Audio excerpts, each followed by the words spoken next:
So, Ledley, Bobby, you both played together at Senrab. What was it like when you first played against each other as rivals? Do you know what? Obviously, we played together at a young age, and then I went the M25, which is a motorway around London. Yeah, I know that. No, but like to get to the Premier League. Ledley was at Spurs, so he was there. So we didn't actually play against each other till I must have been 23, I guess. 20. Actually, no, tell me. Funny enough, Bobby joined Tottenham again. So not only did I play with him at Sunday League, but then he joined Tottenham. So we become teammates for our professional clubs. And then once you left from there, that's when I would have played against you. But I'm trying to think where you would be. West Ham, promoted. I went to the Championship, then promoted.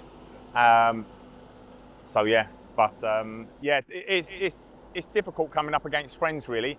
It really is, because obviously it's somebody you don't mind. You don't really mind smashing them or really sticking a little bit on them. But when it's a pal and you've known them for such a long time, that isn't there. Well, it isn't for me. It isn't for me. Sorry, Dawson, I've still got me elbow in your jaw. No, but it's hard when you come up against friends. But listen, Led's one of the greatest Premier League defenders that's lived, to be honest. I mean, if only he could have trained every single day and his knees didn't give him the jib, they would. I really don't know what his limit would have been, because he was absolutely incredible. But I didn't like playing against Bobby either, yeah, because like I said, we knew each other. Bobby used to ask me, like, as a defender, I always like really focus. And Bobby loves to talk. Bobby wants to talk to me during the game. I'm like, how's your mum, how's your family, how's your knee? I'm like, Bob, he's like, everything's all right, good, everyone's good, like, let's just play. And then I'm running behind him. They're really good, thanks. Got Bobby in the answer then, Sam. Well, no, Bobby was, you know what? It's only, not only, as I say, did we play together, but then when you play against Bobby, that's when you really realise how tough a player he was to play against. And I always said that he's one of the best at holding the ball up I played against in the Premier League. Strong, knew how to use his body, good first touch, and it sounds surprising, but there's not too many players that were really good at doing that. Yeah. And Bobby was one of them. Lovely words for you. Yeah, what a guy. Lovely. Favourite club you played for? Ledley. It's between Senrab, Tottenham, I mean, I only played for my Sunday League team, and then Tottenham. So yeah, Tottenham. Tottenham, yeah. And listen, I used to win a lot when I was at Senrab, a lot. So I suppose it evened itself out. Yeah. But no, listen, once you're able to become a professional and to be able to sit at one club, it's absolutely amazing. You know, not only the relationship I built with teammates throughout the years, but the fan base as well. And to still be involved at the club now after all these years is something that's very rare. Yeah. Dawson? Yeah, I only played for 3 clubs. Forest was the club I started from a really young age, and that gave me the opportunity. You know, after 23 years I'm back in the Premier League now, but unfortunately I couldn't do that.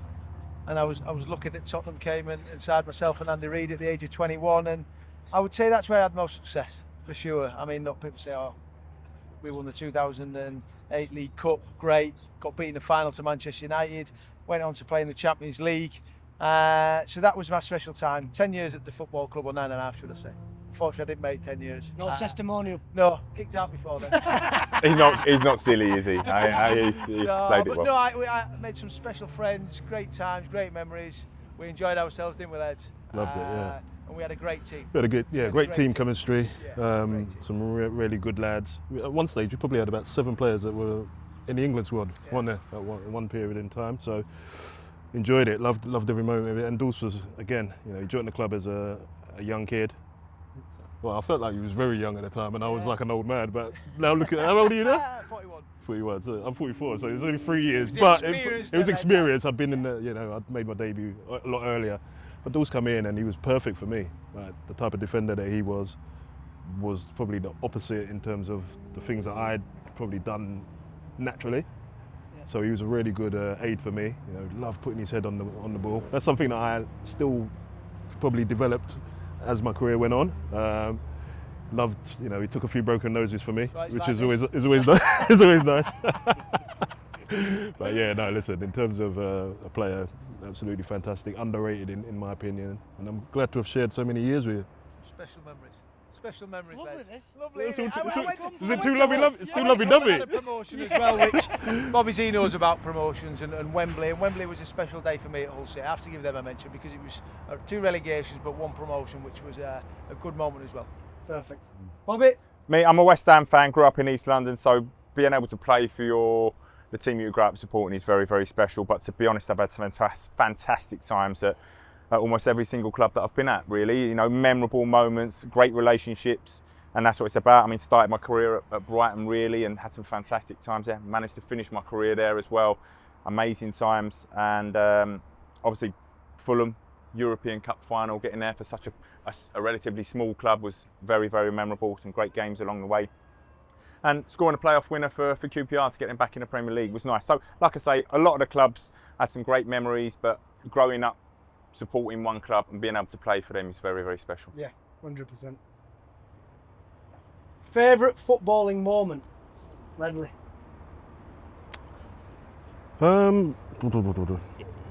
Listen, there's been some good ones, but I suppose when you're able to win something with your club, it's a very, very difficult thing to do in the English league, and having the opportunity to do that as a captain is something that probably is the most special to me. Yeah. Mike? Do you know what? Through your career, you have so many special moments. You have so many lows as well. And you go back and you can talk about your debut for all the clubs that you played for, playing for your country. Unfortunately, I missed the 2008 final with injury. I played in the 2009 and we got beat on penalties. And I always look back to say about winning something in Hull City. When you go to Wembley, I was at Wembley not too long ago watching Nottingham Forest get beat by Manchester City. And you don't remember the losers. But I went there and won, and that was a special, special moment. 12 months before you get relegated and think, are you going to play back in the Premier League? And you did. So, yeah, there was many moments walking out the San Siro, Bernabeu in the Champions League. Special moments. Yeah. Special moments. That was an incredible game, that actually, Bernabeu, wasn't it? Oh my word. Crouchy got sent off after flipping 21 minutes. Unbelievable. Cheers, Crouchy. Get Dick 4-0. San Siro was better. San Siro when we beat them Crouchy 1-0. scored, didn't he? They had some team as well. Slatan pushed me off in the 90th minute, but went down. It was a foul. Unlucky Slatan. There you go. So no, good times. Bobby? For me, as a kid growing up, 1, wanting to be a professional football player, and 2, to play for your country. That walking out at Wembley for England, whether it's first time or your last time or whenever it is, they're so special, and that is the moment for me that I think I was like, wow, this is genuinely my dream come true. So corny, but it is, to be at Wembley with an England kit on and walking out. You know, for that moment was special. Brilliant. How's life after football, boys? Life's good. Life's good. I don't think you're ever prepared for it. I played till 37. I was very fortunate with injuries. I finished at the club I started, and they'd give me all the opportunities in Nottingham Forest. It was a perfect and fitting way to go. It didn't end in the way I wanted it to. Didn't get promoted to the Premier League, but I just think my time was up at the age of 37.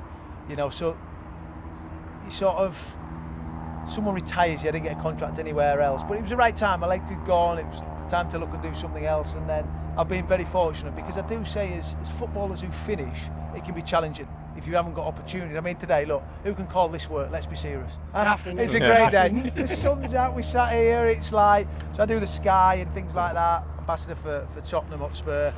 Great opportunity to meet some great people, and we have plenty of fun. And also, football escapes is great. I get plenty of holidays. Hey, I've been waiting for a call. There'll be 4 holidays instead of 3. No, so many great times and memories. And when your time's up, as I say, it's time to look for the next. Yeah. 1 minute, there's a bee. It's gone. Around there. See? It's there now. Sorry, Ledley. Yeah. Yeah, I mean, I retired, I think, 13 years ago now, so retired a little bit earlier than I would have liked to, of course, through injury, but I adapted quickly. I was playing through a lot of pain, and I suppose I was quite relieved to not have to kind of go through that pain when I retired. The club offered me a role straight away, so that was good in terms of giving me new responsibilities. And yeah, it was quite a smooth transition. As Dawson said, you know, we have a little bit more time on our hands as well now. We're able to kind of do different things, you know, including football escapes, which is which is always listen. But you know, you just have more time on our hands now, able to meet new people, learn new skills, which is important for us because, you know, when you spend your whole career just playing football, you realise that when you come out to the real world, you know, it's very different, and you have to kind of, you know, learn to not only just be around people from the outside of your actual bubble, but just learning new things along the way. So that's something I've enjoyed, and you know, I'll continue to keep enjoying it, keep picking up new things, learning new things, and you know, adding to my bow. So yeah, no, it's been good for me so far. Brilliant. Bobby? Me, when I retired, as the boys know. So, no. Look, listen, I love travel, I love football, and I love giving a little back. So I did start a company called Football Escapes, and lucky enough to have fantastic ambassadors in terms of Rio Ferdinand, Dawes, Ledley, Jolyon Lescott, whoever, Wayne Rooney, who, you know, that go and coach kids, you know, in fantastic destinations. So that was me. But you know that retirement's coming as a player. So I mean, if you're fortunate enough to play like we have, and I've retired at 35, Dawes 35, 37, and Ledley a little early, but you know it's coming. You know, thankfully for us, it wasn't an instant injury and you're finished. So you know, you can adjust, you can try to plan, although it's very, very hard, but yeah, you try to do your best you can, but it's not the same, and nothing will ever replace being in your training ground, the banter that you have with the boys, all of that is incredible. So for me, I'm now down at Brighton a couple of days a week and just working with the strikers, and in a selfish way that works so well for me because I get that buzz, I get that enjoyment of being at the training ground, the banter and everything that goes on, and you know, at the elite level. So for me, it's amazing to be able to go back into a club that I love and try and help them as much as I can. Brilliant. Here we go, here's a good one. Was you high maintenance for the kitmen? Oh, was I? Yeah, I was. What were you asking for? I was massive high maintenance. Yeah, but you're a striker. But no. Let me tell you. Let me finish right, Brand. I was high maintenance, but the love that I had for the kit man as well, so just that kit men, was yeah. Plenty of banter. Listen, good as gold. But at the end of the season, there's nobody else you would ever want than me, because I would look after you. I'd have plenty of fun throughout the year. And you'll be a very happy chap. So don't worry about it. Holidays, all sorts of bits and pieces like that. So yeah, listen, I love the kit room. They're always the highlight for me of teams and changing rooms and what's behind. So I absolutely love kitmen. I really, really do. Ledley? Yeah, I wouldn't say I was high maintenance. It's quite simple. I liked routine. So, like for example, I think I had my shin pads through the whole of my career. So very, very simple. Boots, I didn't like to change too often if I didn't have to. And yeah, there was nothing really anything else to do. Towards the second half of my career, I had cycling shorts in there. I had to stick them in, and that was it. Probably rest of the kit, yeah, basic. No, was a bit like to be fair. Yeah. The kit man knew. I mean, Dukesy was brilliant. Still a friend, character. You're all characters, aren't you? Yeah, they are. Kid people who work in there, they have to take the banter. It's good fun. They have a real togetherness. They hear things and see things that no one else sees. Do you know what I mean? It's true, isn't it? Or believe. Or believe, to be honest. It's amazing how much time players actually spend in the kit room. Yeah, I know. It's crazy, yeah. It's going in there. It's like a little safe space. But no, I was pretty simple. I had the same thing. I didn't change. Didn't change, yeah. Pretty simple. Once he knew it, easy. Perfect. Here's a question. If you could have a job at a football club, anything but being a player, what would you be? It would be a kit man. I love the banner. I love the entertainment. You can't really get away with it in another job, really, can you? Like, no, not with doing what you guys do and say. And listen, when you get those little connections with some of the boys and being part of that team and winning on a Saturday, incredible. Yeah. I know I'd be. Done. I'd be Scott Carson. Honestly, imagine being at Manchester City, diving around. I'd love to dive around and go, and you get De Bruyne putting it past you, Haaland putting it past you. Oh man, I mean, what a club to go and be. And I would just say groundsman. That's still a player, though. That's still a player. Yeah, he's still a player. Anything but a player. Is it? Oh, you can't. Of course I can. Yeah. Groundsman. Oh, sitting on a tractor, mate, you look perfect. Yeah. Oh, imagine that. Your accent would Yeah, fit that's in. nice. Feel On like a your sunny accent would fit in. Yeah, we're all right. You wouldn't mind being one at Real Madrid where the weather's always lovely. You like, Oh, mate, yeah. like t-shirt rolled up, lovely, like. Shorts. Oh, Together lovely. along. Rolled up. Yeah. Flip-flops, even. Yeah. Yeah. Put the grass. Yeah. Get it done. Yeah. That's a tough job now, I reckon. A lot of pressure on you. Oh, yeah, 100%. Not sure. I think like coaching, managing is probably the closest you can get to playing. I think that would give me the most satisfaction. Yeah. Other than being at a football club, other than playing, I think managing would be the best. Pressure that though, Ledley. There is pressure. Pressure. But you know what? There's pressure in most of the jobs there, isn't there? If you forget something, Listen, you might as well be paid a few bob with the pressure. You know what I mean? So you say we're skinned at night, right? Hey, Brand, I've got a question for you, Brand. You must have done over your 15 years, mate. You must have forgotten a couple of bits. Loads. Who, and what did you forget, and who went, and what was their reaction to that? I mentioned it in an interview this week, actually. Go on. I did. It was an international break, and James Milner asked for this certain part. No, yeah. I know. I bet he went, didn't he? So it was literally you take an extra bag before you go international, don't you? Because you want an extra pair of boots. So we went down, and then on the day of the game, I've opened the bags and all that. Out of all the players, I could have missed anyone. Yeah. But of him, I just didn't want to miss it, and I opened it. I thought. Anyway, he's coming and he's raging, and he's gone, right, you're going to get a punishment. It's not today. It might not be next month. It might not be in a couple of months, but you're going to get one when you least expect it. So I was like, brilliant.